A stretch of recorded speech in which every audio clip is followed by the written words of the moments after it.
एक बेहतरीन शायर राशिद अली खान की शायरी से सजी खूबसूरत किताब मुख्तसर ख्याल। पहली किताब मुंबई के जुहू होटल में लॉन्च की गई तो यहाँ उनके दोस्त एक्टर सज्जाद, कंपोजर, सिंगर शादी सहित कई मेहमान मौजूद थे। हिंदी में यह किताब बड़ी ही सुंदरता के साथ प्रकाशित की गई है। इस बुक लॉन्च के अवसर पर गजल की एक महफिल भी पेश की गई और राशिद अली खान के कलाम को शादी ने बड़ी खूबसूरती से कंपोज किया और गाया। इस दौरान राशिद अली खान ने अपनी शायरी भी पढ़कर सुनाई, जिसे सभी ने खूब पसंद किया। उनकी आवाज बड़ी प्रभावी है और शेर पढ़ने का उनका अंदाज श्रोताओं और दर्शकों का ध्यान अपनी ओर खींच लेता है। राशिद अली खान ने फौज में अपनी सेवाएं दी हैं और अपने तमाम अनुभवों को अपनी शायरी में पेश कर दिया है। उन्होंने देशभक्ति के जज्बात को अपनी एक नज़्म ए वतन में पेश किया है। वो लिखते हैं, मेरी दौलत है वतन, मेरी शोहरत है वतन, मेरे माथे का नूर है, मेरे दिल का सुरूर है। बुक लॉन्च के अवसर पर राशिद अली खान ने बताया कि इस किताब में उनकी एक रचना फसाना के नाम से है, जिसमें मुख्तसर शब्द आया है। शेर कुछ यूं है, तेरा मेरा जैसा भी था, फसाना अच्छा था, मुख्तसर ही सही पर वो जमाना अच्छा था। राशिद अली खान ने यहाँ मीडिया से बात करते हुए कहा कि उनकी यह पहली किताब मुख्तसर ख्याल उनकी जिंदगी के ख्याल है, जिसे उन्होंने मुख्तसर कम शब्दों में पेश कर दिए हैं। मेरे दिल में जो ख्याल आता है मैं उसे कागज पर उतार देता हूँ, फिर शादी उस शायरी को तराशती है, उन्हें कंपोज करती है। राशिद अली खान भविष्य में और भी किताबें लाने का इरादा रखते हैं। उन्हें शायरी का शौक है और वह इसे जुनून की हद तक चाहते हैं। सर, जैसे मैंने शुरुआत में कहा था, इसका नाम ही मुख्तसर ख्याल है। मुख्तसर मतलब हम लोग अपनी ज़िंदगी में वो छोटी छोटी चीज़ें ख्वाहिशें बनाते रहते हैं ना, कि अच्छा घर, अच्छी गाड़ी, अच्छी बीवी, अच्छा नाम, शोहरत, तो कहीं ना कहीं वो छोटा छोटा जाके फिर बड़ा होता है। तो उसी हिसाब से ये पोइट्री की जो किताब है, इसका नाम मुख्तसर ख्याल है। इसमें अंदाज शायद छोटे छोटे हैं, बट बहुत सारे फीलिंग्स, बहुत लोगों की फीलिंग्स है। ज़रूरी नहीं है कि सिर्फ मेरी ही हैं। इसमें कई ऐसी भी चीज़ें हैं जो मैंने, बहुत ज़्यादा चीज़ें इनफैक्ट ऐसी हैं जो मैंने दूसरों को देख के, दूसरों को समझ के, दोस्त हो गए, काम करने के लिए हाथ से उनको देख के, समझ के और लिखने की कोशिश की है। खुश हूँ कि फाइनली बुक छप गई। बहुत सालों से लिख रहा हूँ। ऐसा कोई एजेंडा नहीं था कि कभी ना कभी बुक पब्लिश होगी। जो मेरी टीम, जैसे मैंने शुरुआत में कहा कि स्पेशली शाजी का इसमें बहुत बड़ा एफर्ट रहा है कि आपकी बुक आए, वो लगी रही बातें करना बहुत सारे पब्लिकेशन हाउसेस से, उसको कल्टिवेट करके एक जगह पे लाना was a good process. We enjoyed it and वही है कि अब आप लोग पढ़िए, बताइए कि क्या अच्छा लगा, क्या बुरा लगा, क्या बेहतर कर सकते हैं। तो इंशाल्लाह अगली किताब जब भी लिखूँगा, अगर लिख पाया तो उसमें वो सारी चीज़ें को रेक्टिफाई करके फिर लिखेंगे। सर, एक इंस्पिरेशन, जो जैसे आपने कहा कि आम आदमी या हमारी जो रोज़मर्रा की ज़िंदगी होती है, जहाँ तक मैं समझ रहा हूँ, उस चीज़ को, छोटी छोटी चीज़ को लेके, पर फिर भी कोई इंस्पिरेशन रहा होगा, या फिर आपने जो आसपास लोगों को देखा उससे आपने इंस्पायर होकर, लाइक यू नो। सर, मैं रिटायर्ड फौजी हूँ। I have retired from Indian army as captain. So उसमें क्या होता है ना, उसमें आप बहुत सारे इमोशन वहाँ देखते हो जहाँ कोई देख नहीं पाता। क्योंकि जब आप वॉर जोन पे होते हो या एक बटालियन के साथ होते हो ना, तो आपके साथ 400-500 लोग जो आप कर रहे हो वो भी कर रहे हैं। लेकिन उसमें डिफरेंस ये होता था कि उसका तरीका और मेरे तरीके में, या हम लोगों के तरीके में कई दफ़ा फ़र्क आता था। वो फ़र्क क्यों आता था? वो कई लोग अपने घर से बहुत ज़्यादा खुश रहते थे, कई लोग शायद नाराज़ रहते थे, कभी कोई अपनी गर्लफ्रेंड बॉयफ्रेंड वाली फीलिंग से नाराज़ होता था। तो बहुत सारे इमोशंस, जब आप रात को बैठते हो ना खाना खाने, फौजियों का एक होता है कि एक लंबी सी टेबल लगती है जहाँ 150 लोग एक साथ बैठ के वही रोटी, दाल और सब्ज़ी खा रहे हैं। उस वक्त बहुत सारे आप इमोशंस देखते हो कि किसी को खाना पसंद नहीं आ रहा है लेकिन खा रहा है। उसकी ज़िम्मेदारी वो खाना नहीं है, उसकी ज़िम्मेदारी उसकी फैमिली नहीं है, उसकी ज़िम्मेदारी उस वक्त वो नेशन है। तो ये एक अलग फीलिंग होती है, जो एक मेरी शेर में लिखा भी हुआ है कि मैं शायद अभी भूल रहा हूँ कि अभी बीच में आपने जब देखा था पुलवामा वगैरह में अटैक हुए थे, तो बहुत सारे हमारे फौजी भाई उसमें शहीद हुए थे। तो उस पर लिखा था कि सरकार को या लोगों को लगता है कि किसी की बस नौकरी चली गई, क्या नौकरी दे दी जाएगी।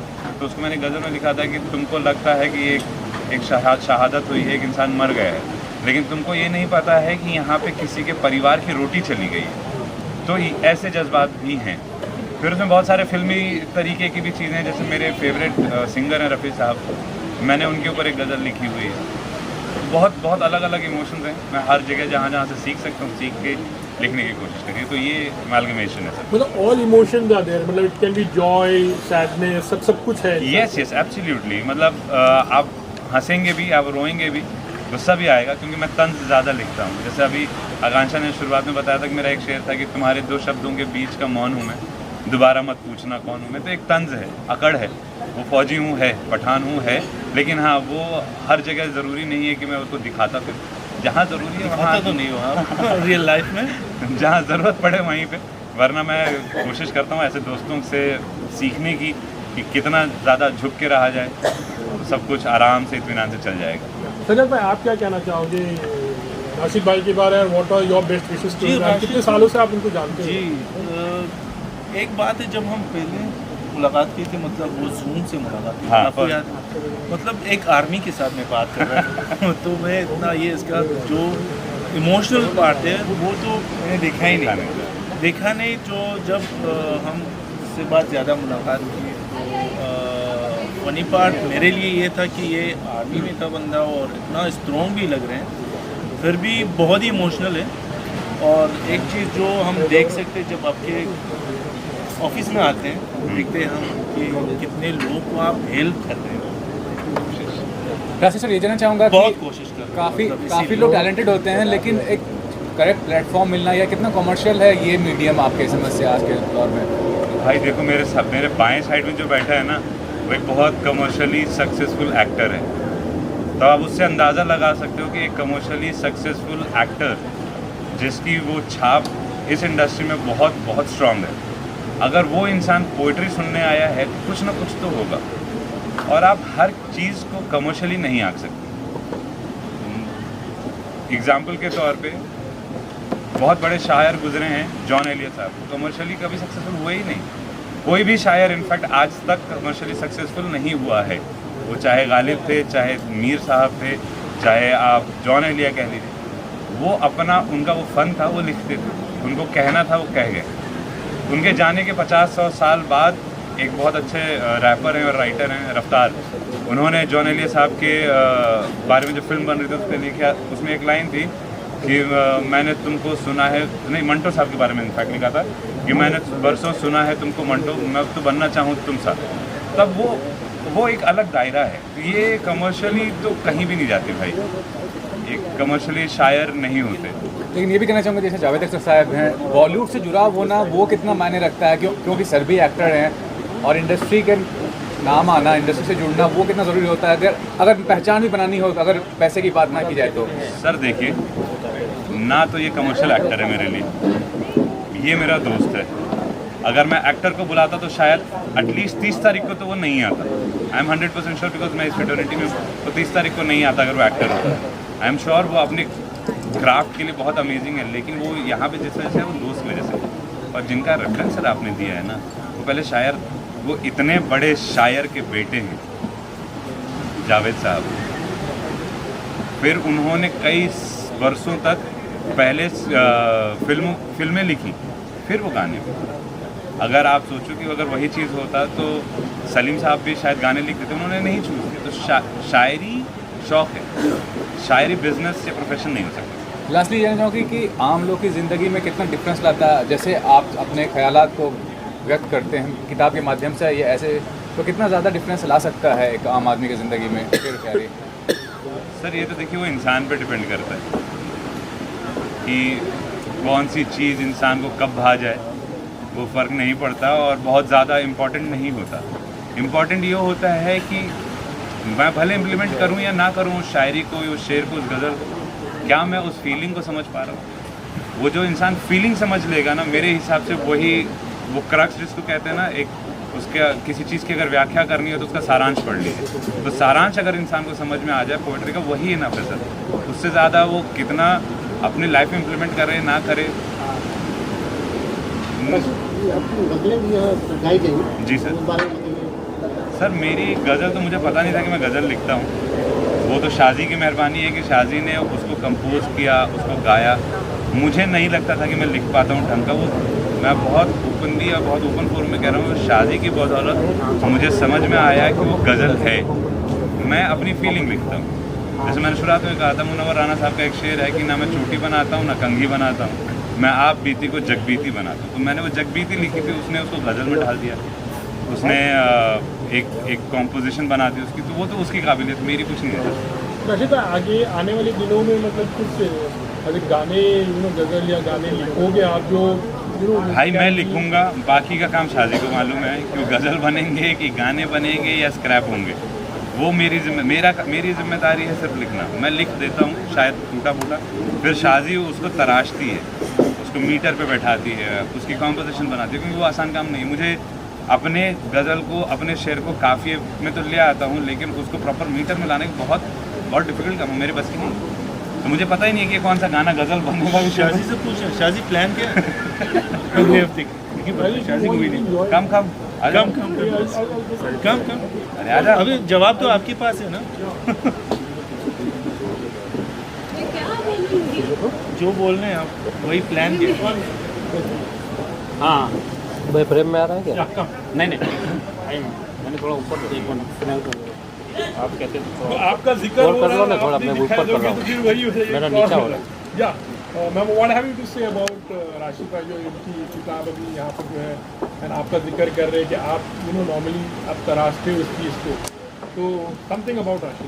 सर तराशने की जहाँ तक बात है तो वो करने की ज़रूरत नहीं। आपने सुना ही, सबने सुना कि किस तरीके का वो लिखते हैं, तो उसमें कुछ भी हेर फेर करने की कोई कहीं से कहीं तक कुछ ज़रूरत नहीं होती है।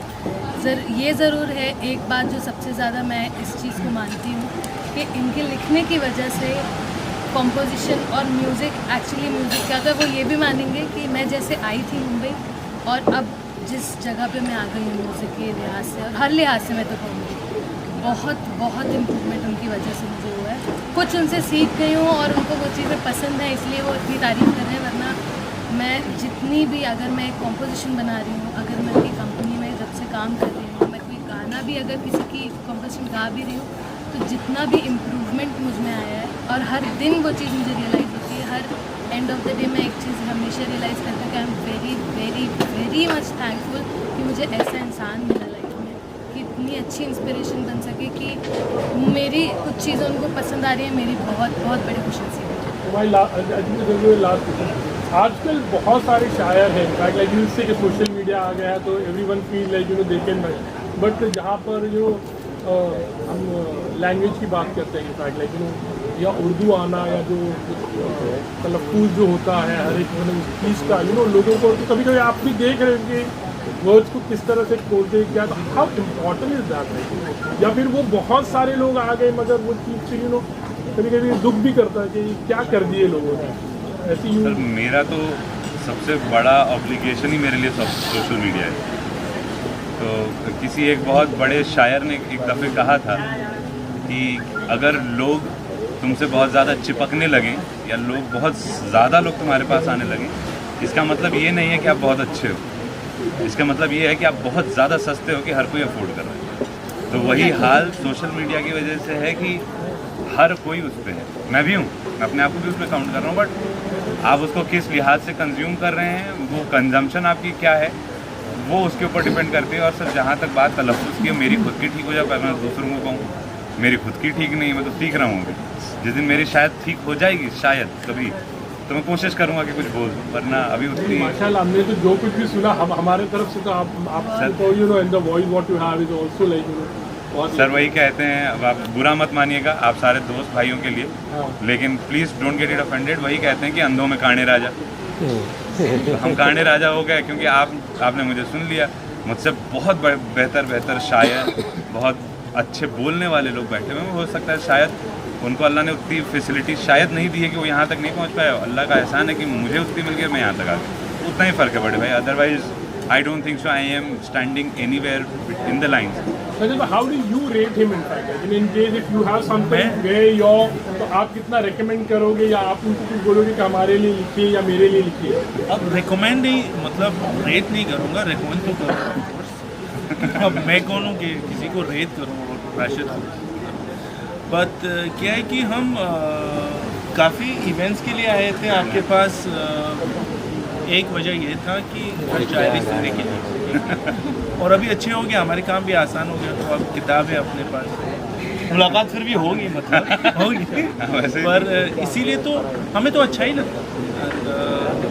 मुझे शायरी में बहुत अच्छा, मैं भी लिखता हूँ बट आपके जैसे नहीं, अरे रहने दो। बस फिर भी that's I always like this.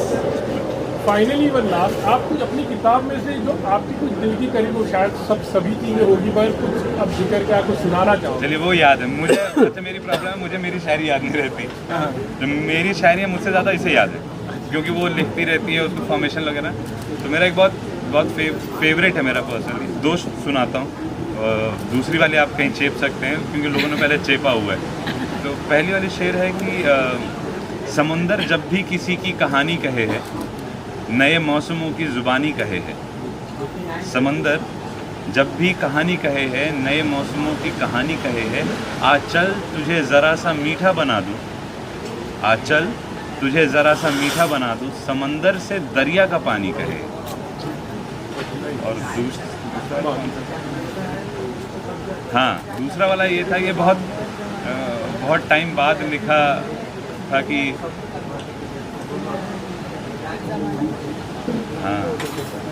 कि तेरे घर से दूर नहीं मेरा घर, तेरे घर से दूर नहीं मेरा घर, बट बस रास्ते में एक ज़माना पड़ता है। Thank you sir, thank you so much, thank you sir. इस वीडियो को लाइक करें, हमारे चैनल को सब्सक्राइब करें, बेल आइकन जरूर प्रेस करें हमारी न्यू वीडियो सबसे पहले देखने के लिए। सब्सक्राइब करने के बाद ना घंटी बजा देना, ताकि जब भी मैं कोई न्यू वीडियो अपलोड करूं तो तुम्हारे फोन की घंटी भी बजे।